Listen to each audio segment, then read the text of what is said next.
Panultihon 13. Ang maalamong anak mamati kun badlungon sa iyang amahan, apan ang hambugiro dili gayud moangkon sa iyang sayop. Ang mga maayong tao gantihan tungod sa ilang gisulti, apan ang mga malimbungon mangandoy og kasamok.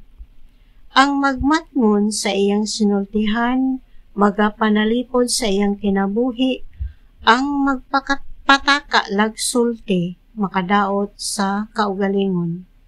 Ang taong tapulan mangandoy sa usa ka butang, apan dili niya kini maangkon. Ang pugihan makabaton sa tanan niyang gikinahanglan. Ang taong matarong dili gustog bakak, apan makauulaw ang mga pulong sa dautan.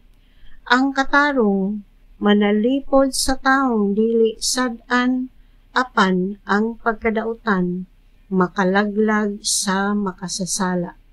May mga taong magpakadato bisag wala sila'y nahot, apan may magpakapobre bisag bahandianon sila. Ang bahandi sa tao makaluwas sa iyang kinabuhi, walay kapuslanan ang paghulga sa taong kabus. Ang matarong sama sa kahayag nga midan-ag pag-ayo, apan ang dautan sama sa suga nga palungon. Ang garbo walay laing sangputan kun dili kasamok, busa maayo ang pagpakitambag. Ang bahandi nga mabatunan mo sa sayon nga paagi, dali rang mahanaw, apan mudaghan kini kung nakuha mo kini sa inanay. Kung mahanaw ang paglaho mo hari ang kaguol, apan ang pangandoy nga matuman maghatag kanimog maayong kinabuhi. Kung isalikway mo ang maayong tambag, matumpawa ka sa kasamok, apan sunda kini o mahilikay ka sa kadaot.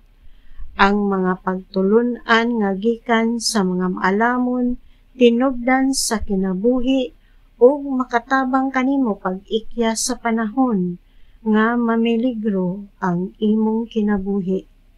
Ang kaalam makadani sa pagtahod, apan ang dalan sa mga taong dili kasaligan nagpaingon sa kalaglagan.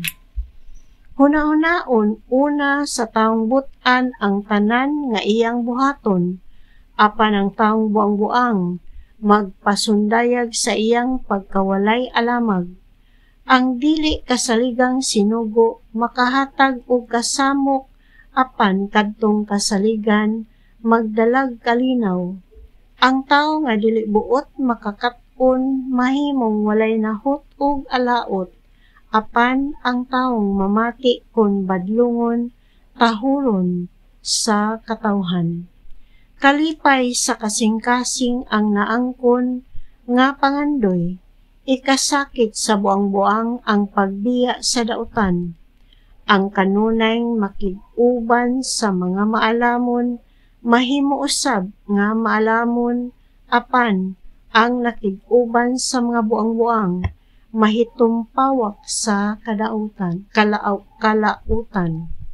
Ang kasamok magsunod-sunod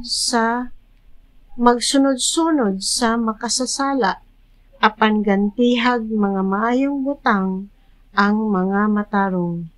Ang maayong tao may bahanding ikabilin sa iyang mga apo, apan ang bahandi sa mga makasasala mapanag-iya sa mga matarong.